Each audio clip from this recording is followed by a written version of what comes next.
also interesting is when we pull the shutterboard off, we have these small grooves, which ended up being, because they sliced the shutterboard to make the curve, I didn't quite expect the extent of these grooves to be shown.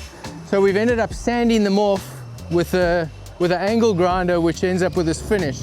But I think the fact that we're now going to close this with waterproofing and put an applied decorative finish on the outside, although it's not truth to material, will help us with that uniformity and end up with these barrel vaults being sort of more of a clean, pure form, which probably isn't altogether negative in the bigger picture. And when you see it holistically with all these various forms that are here, it's probably less busy in the bigger picture. So yeah, I think it's going to come out all right, but I suppose it's a process. We've needed to figure it out. We've never done these before, so we've had a lot to learn and a lot to figure out as we've been going. So if you can see this barrel vault slightly raised, because this is actually, you're able to go into the roof of this, it actually forms a space above where the bedrooms are. But we have this higher side, so we're currently working with Carrie the landscaper to make that a planted garden on this roof.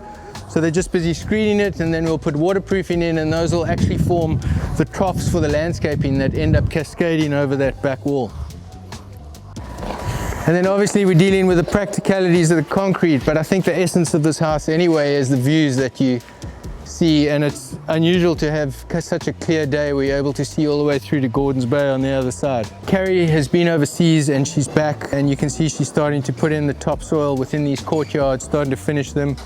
We've left this portion of stone undone because we're actually doing a drainage detail where that gargoyle on the far side, you can see where the water would drain out, is actually going to run down the wall, and we've got these series of stones that's going to catch the water as it comes out, and it's going to end up in the courtyard. So we've left that detail for the end of the job, which will be a specialist stonemason coming in to help us.